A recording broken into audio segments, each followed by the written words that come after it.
इसमें है ये उत्तम पुरुषवाचक सर्वनाम। सबसे पहला है, मैंने आपको अभी बताया था कि सबसे पहला जो है वो पुरुषवाचक उसमें जो है ये 3 पुरुष होते हैं, उत्तम पुरुष सर्वनाम।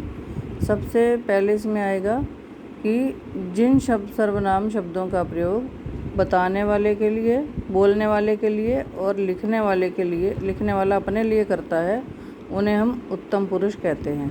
जैसे मैं बता तो रहा हूँ, मैंने उसका गाना सुना, हम चलेंगे, हमने पत्र लिखा है। तो मैं, हम, मैंने और हमने ये उत्तम पुरुष हैं। तो मैं, मेरा, मुझे, हम, हमारा, हमने, हमसे आदि पुरुषवाचक सर्वनाम के रूप हैं। दूसरा है मध्यम पुरुष।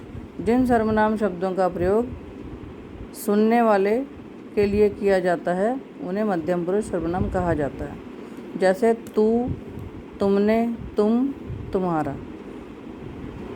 मैं और हम, ये दोनों उत्तम पुरुष में आते हैं, और तू, तुमने, तुम, तुम्हारा, ये सब जो है मध्यम पुरुष में आएंगे।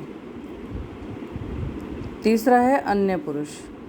जिन सर्वनाम शब्दों का प्रयोग वक्ता या श्रोता किसी अन्य व्यक्ति के लिए करता है, उसे अन्य पुरुषवाचक सर्वनाम कहते हैं। जैसे वह आकर सो गई, उन्हें खाना खिलाओ, वे इधर उधर जा रहे थे, उसे पुस्तक दो।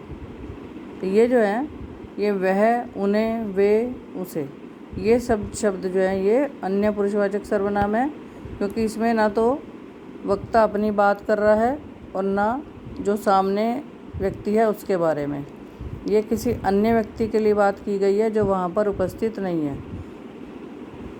तो आपने इंग्लिश में भी जैसे पर्सन हम पढ़ते हैं, फर्स्ट पर्सन, सेकंड पर्सन और थर्ड पर्सन।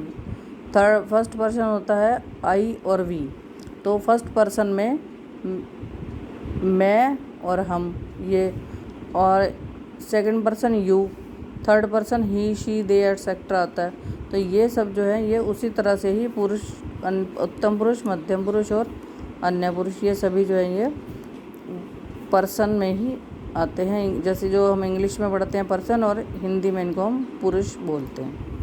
तो दूसरा है निश्चयवाचक सर्वनाम। जो सर्वनाम शब्द किसी निश्चित व्यक्ति, वस्तु या घटना के बारे में बताते हैं, उसे निश्चयवाचक सर्वनाम कहते हैं। जैसे मेरी कमीज वह है, वह राधे श्याम का मकान है, यह मेरी पुस्तक है, ये फल उधर रख दो। मतलब इसमें जो है जो भी हम बात करेंगे वो निश्चित होगी। जैसे यह राधे श्याम का मकान है, मतलब ये पक्का ही है कि ये राधे श्याम का ही मकान है। यह मेरी पुस्तक है, तो वह मेरी पुस्तक है।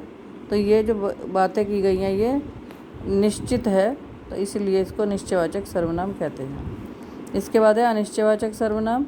जिन सर्वनाम शब्दों में किसी निश्चित व्यक्ति, वस्तु या घटना का पता नहीं चलता, उन्हें अनिश्चयवाचक सर्वनाम कहते हैं। जैसे किसी ने कूड़ा फेंका, किसने फेंका ये नहीं पता, तो किसी ने कूड़ा फेंका। कोई उस ओर गया है, दूध में कुछ गिर गया है, क्या गिरा है ये नहीं निश्चित है। जैसे अगर हम ये कहें कि दूध में मक्खी गिर गई है, तो वो तो निश्चय हो गया कि मक्खी ही गिरी है, लेकिन दूध में कुछ गिरा है, क्या गिरा है ये नहीं, इसके बारे में पता नहीं है, तो ये अनिश्चयवाचक सर्वनाम है। इसके बाद है संबंधवाचक। जिन सर्वनाम शब्दों से वाक्य में आए किसी दूसरे सर्वनाम से उसका संबंध का पता चलता है, उन्हें संबंधवाचक सर्वनाम कहते हैं। मतलब वाक्य में वाक्य में जो दूसरे सर्वनाम से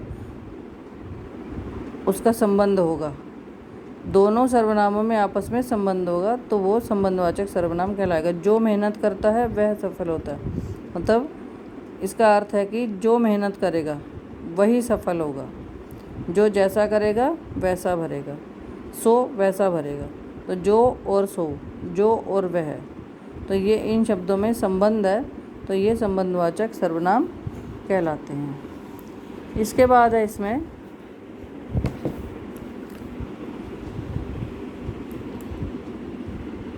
प्रश्नवाचक सर्वनाम। जिन सर्वनाम शब्दों से किसी प्राणी, व्यक्ति, वस्तु और कार्य आदि के विषय में प्रश्न किया जाता है, उन्हें प्रश्नवाचक सर्वनाम कहते हैं। जैसे तुम्हारा नाम क्या है, इतना अच्छा खाना किसने बनाया, कौन शोर मचा रहा है, इस ताले की चाबी किसके पास है। तो इसमें क्या, कौन, किसने और किसके शब्द जो हैं ये प्रश्नवाचक सर्वनाम हैं। इसके बाद है निजवाचक। निजवाचक, निज का मतलब होता है अपना। तो जिन सर्वनाम शब्दों का प्रयोग कर्ता के स्थान पर अपनापन बतलाने के लिए किया जाता है उन्हें निजवाचक सर्वनाम कहते हैं। जैसे मैंने उत्तर स्वयं निकाला, वह वहाँ खुद चला जाएगा, उसने खाना आप बनाया, वे अपने आप लौट आएंगे। तो स्वयं, आप और खुद और अपने, ये निजवाचक सर्वनाम है। इस प्रकार से हमने ये सर्वनाम की परिभाषा और सर्वनाम के भेद, इनके बारे में हमने पढ़ा कि जिन शब्दों का प्रयोग संज्ञा के स्थान पर किया जाता है वे सर्वनाम कहलाते हैं। और सर्वनाम के 6 भेद हैं: पुरुषवाचक सर्वनाम, निश्चयवाचक सर्वनाम, अनिश्चयवाचक सर्वनाम, संबंधवाचक सर्वनाम, प्रश्नवाचक सर्वनाम और निजवाचक सर्वनाम। ये हमने इसके 6 भेद पढ़े। तो ये मैंने आपको सर्वनाम के बारे में बताया है। इसका जो लिखित कार्य है वो मैं आपको कल भेजूँगी। इसमें आपने केवल एक प्रश्न करना है कि सर्वनाम किसे कहते हैं और सर्वनाम के कितने भेद हैं। ये जो यहाँ पर अब दोहराने के लिए दिया है, इसमें इसका उत्तर आ जाएगा। संज्ञा के स्थान पर प्रयोग किए जाने वाले शब्द सर्वनाम कहलाते हैं और सर्वनाम के 6 भेद हैं, ये इसी में ही आ जाएगा। तो ये एक प्रश्न आप अपनी कॉपी में कर लेंगे।